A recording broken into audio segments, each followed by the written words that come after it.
ተደብቀህ ተለወጥ። ለአንድ ሰከንድ ዝም በል። እስትንፋስህን አዳምጥ። በዙሪያ ያለውን ጩኸት ተመልከት። በየቀኑ ጠዋት ስትነቃ መጀመሪያ የምታደርገው ምንድን ነው? ስልክህን ታነሳለህ? ማህበራዊ ሚዲያውን ትከፍታለህ? የሌሎችን ህይወት፣ የሌሎችን ስኬት፣ የሌሎችን የውሸት ሳቅ ታያለህ? በሰዎች ህይወት ውስጥ እየኖርክ የራስን ህይወት ትረሳለህ። ዓለም በየቀኑ አእምሮውን በቆሻሻ ትሞላለች። ሁሉም ሰው የራሱን ታሪክ ይጮሃል። ሁሉም ሰው እዩኝ እዩኝ ይላል። ግን ማንም የሚሰራ የለም። ማንም በጥልቀት የሚያስብ የለም። አሁን ቆም ብለህ ራስን እንድትጠይቅ እፈልጋለሁ። እኔ ማን ነኝ? ለዓለም እያሳዩ ያለሁት ፊት እውነተኛ ማንነቴ ነው ወይስ ሰዎች እንዲወዱት የለበስኩት ጭንብል?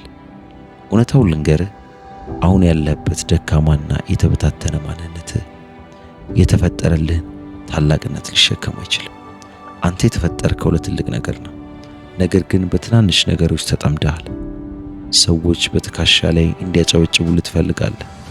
ጓደኞች በሰበሰቡት ሁሉ እንዲያደንቁት ትመኛለህ። ገና ምንም ሳታሳካ የድል አክሊል ትፈልጋለህ። ግን ውስጥህን እኮ ታውቀዋለህ አይደል? ባዶ ነህ። የመንፈስ ድህነት ውስጥ ነህ። ትኩረትህ ተሰርቋል። ጉልበትህ አልቋል። የሚጮሁት ሁልጊዜ ባዶ በርሜሎች ብቻ ናቸው።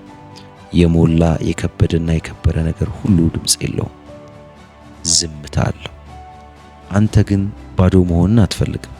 ስለዚህ ዛሬ አሁን በዚህ ሰከንድ አንድ ከባድና የማይታጠፍ ውሳኔ እንድትወስን እፈልጋለሁ። ከሰው አይን ትጠፋለህ። ማህበራዊ ሚዲያን ትዘጋለህ። ያንን የማይረባ ጊዜን የሚበላ ስልክህን ታጠፈዋለህ። ከንቱ ስብሰባዎችን፣ አላስፈላጊ ወሬዎችን፣ ጊዜ የሚበሉ ጓደኞችን ትተዋለህ። ዛሬ ለዓለም ትሞታለህ። ዛሬ ትደበቃለህ። የውሸት ማንነት መቃብር። ለምንድን ነው የምትደበቀው? ለምንድን ነው መጥፋትስ ያስፈለገ? ምክንያቱም የሰው አይን ኃይልህን ይመጠዋል። የሰው አስተያየት አቅምህን ያደክማል። ገና ያልበሰለ ህልምህን፣ ገና ያልተቀረጸ ሐሳብህን ለሰዎች ስታካፍል በጥርጣሬያቸውና በምቀኝነታቸው ይገድሉታል። ሰዎች ስትጀምር ያፌዙብሃል፣ ስትወድቅ ይስቃሉ፣ ስትነሳ ደግሞ ይፈሩሃል።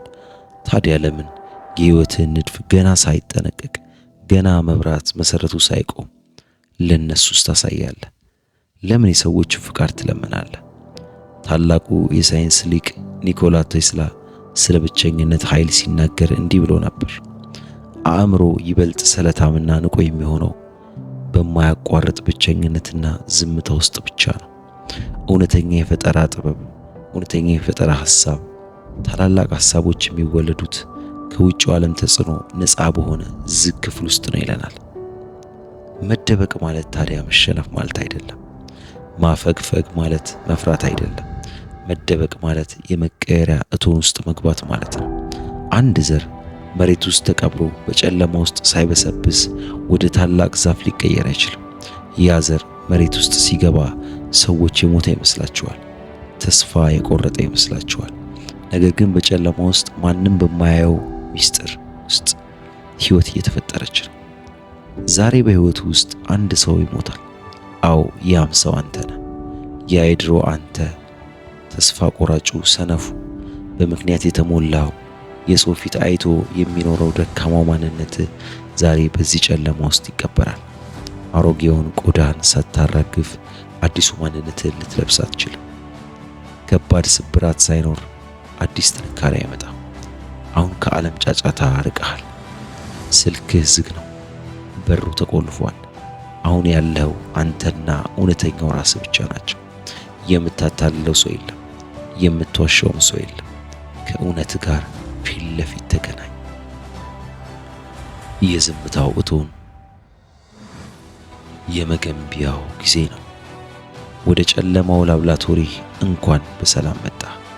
እዚህ ማንም አያስታውስህ፣ ማንምም አይፈልግህም፣ ማንምም ስምህን አይጠራም። ስልክ ላይም የሚመጣ መልእክት የለም። ይህ ግን እርግማን አይደለም። ይህ የምንጊዜ ምርጥ በረከት ነው። ይህ ራስን የምትሰራበት ወርቃማ ጊዜ ነው። አሁን አንተ የራስህ ህይወት ዋና አርቲስት ነህ። እያንዳንዱን የክህሎትህን ጥግ፣ እያንዳንዱን ያስተሳሰብህን መስመር አንድ እንደ ታላቅ የጥበብ ሥራ በዝምታ ትሰራዋለህ። አብርሃም ሊንከን ለዝግጅት የሚሰጠውን ዋጋ ሲያስረዳ እንዲህ ብሏል። ዛፍ ለመቁረጥ 6 ሰዓት ቢሰጠኝ የመጀመሪያዎቹን 4 ሰዓታት ግን መጥረቢያን በመሳል ብቻ አሳልፋለሁ ብሏል። አሁን አንተ የምታደርገው መጥረቢያን መሳል ነው። ማንም በማያይ ሌሊት ዓለም ሁሉ ተኝቶ በምትጮህበት ሰዓት አንተ አእምሮህን በጠንካራ እውቀት ትሞላለህ። መጽሐፍ ታነባለህ። አዳዲስ የዲዛይንና የቴክኒክ ክህሎቶችን ትለማመዳለህ። ሰዎች ተኝተው ሲያንኮራፉ አንተ የህይወትን አዲስ ገጽታ ትቀይሳለህ። ስራህን ደጋግመህ ትሰራለህ። ስህተትን ትሰራለህ፣ ትቀደዋለህ፣ እንደገና ትጀምራለህ። ማንም ስለማያይህ መውደቅ አያስፈራህም። ማንም ስለማይፈርድብህ መሳሳት አይቆጭህም። የራስን ብቃት ወደ ጥራቱ ከፍተኛ ደረጃ ታደርሰዋለህ። አእምሮህን፣ አካልህን፣ መንፈስን እንደ አዲስ እየቀረስክ ነው። ይህ የለውጥ ሂደት ነው። ይህ ሂደት ጊዜ ይወስዳል። አንድ ቀን ብቻ አይደለም። ወራት፣ ምናልባትም ዓመታትን ሊወስድ ይችላል። ነገር ግን በየቀኑ በዝምታ የምትጨምረው ጥረት፣ በየቀኑ የምታፈሰው ላብ በአንተ ላይ የማይናወጥ የአለት መሰረት እየገነባ ነው። ሰዎች ሲያዩ ዝም ያልክ ሊመስላቸው ይችላል። አንተ ግን ውስጣዊ መንግስትህን እየመሰረትክ ነው። የህመሙ ቋንቋ፣ የትዕግስቱ ፈተና። ግን እውነቱን ልንገርህ፣ አልዋሽም፣ ይህ ጉዞ ያማል፣ በጣም ያማል። ብቸኝነት አጥንት ድረስ ሊሰማህ ይችላል። እየሰራሁት ያለው ነገር ልክ ነው ብለህ ልትጠራጠር ትችላለህ። ይህ ሁሉ ልፋቴ ዋጋ አለው ወይስ እብድ ነኝ ብለህ ራስን የምትጠይቅባቸው፣ በጥርጣሬ የምትናወጥባቸው ብዙ ጨለማ ሌሊቶች ይኖራሉ።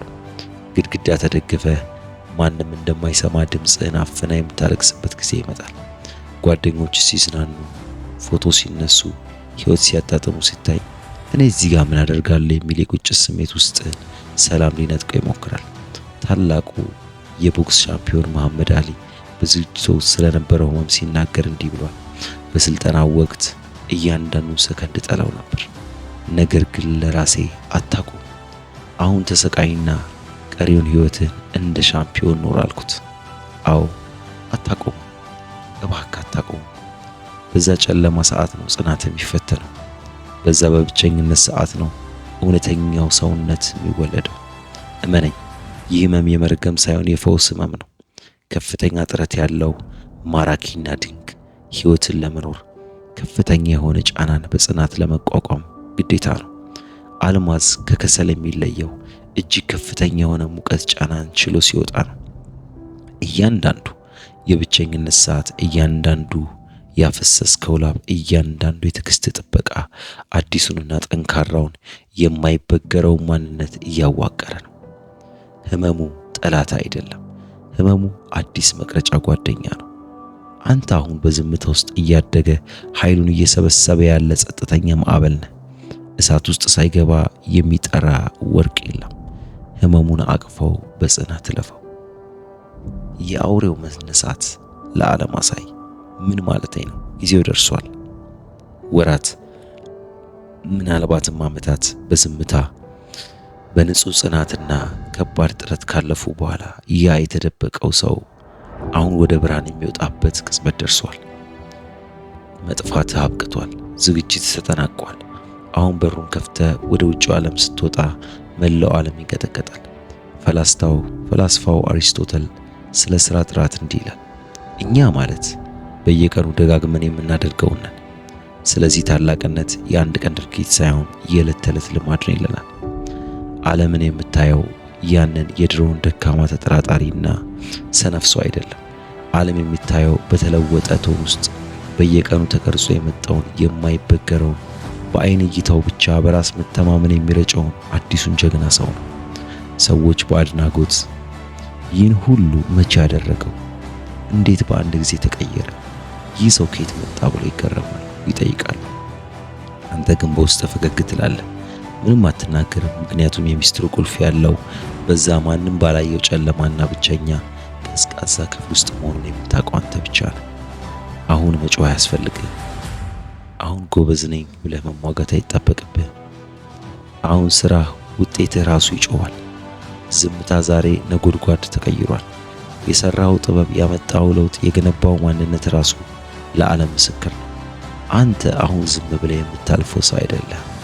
አንተ ትውልድን የምታስነሳ ሕያው ሐውልት ሆነሃል።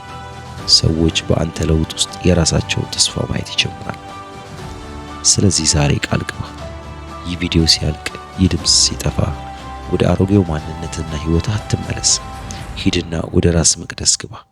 ተደብቀ ተለወጥ። ስትወጣ ግን ማንም እንዳይተነፍስ አድርገህ ተደብቀ ተለወጥ። ይህ መልእክት በውስጥህ የትኛውን እሳት እንዳቀጣጥለው ባላቅም ግን የሆነ ነገርን አነሳስቶታል ብዬ አስባለሁ። እናም ከዛሬ ጀምሮ የራስን የዝምታ የክብር ጉዞ ለመጀመር ከቆረጥክ ዝም ብለህ አትለፍ። የዚህ ኃይለኛ ለውጥ ትውልድ አካል ሁን። እኛ ዝም ብለን የምንጮህ ሳንሆን በዝምታ ሰርተን ውጤታችን የሚጮህልን ሰዎች ነን። አሁኑ ሰብስክራይብ በማድረግ የዚህ ታላቅ ማህበረሰብ ቤተሰብ ሁን። ዛሬ ለራሴ የገባውን ቃል ኪዳን ለማጽናትና ጉዞውን ለመጀመር ምልክት የሆነን ዘንድ ይህን ቪዲዮ ላይክ በማድረግ ጀምረው። እንዲህ በውሸት በጫጫታ ውስጥ ጠፍቶ ለሚሰቃይ፣ የትኩረት ማጣት ህመም ውስጥ ላለ፣ ይህንን እውነት መስማት ለሚያስፈልገው አንድ ውድ ጓደኛ አሁኑኑ ሼር አድርገው። ለውጥ ከአንድ ሰው ይጀምራል። ኮሜንት መስጫው ላይ እኔ ዝግጁ ነኝ ብላችሁ ጻፉ። የለውጥ ቀናችሁን ዛሬ አድርጉት። ጊዜው የኛ ነው። አብረን እንጠፋለን፣ አብረን እንለወጣለን፣ አብረን ትውልድ እናስነሳለን። አሁኑኑ ተቀላቅለን እና በድርጊት ለዓለም እናሳይ። አመሰግናለሁ።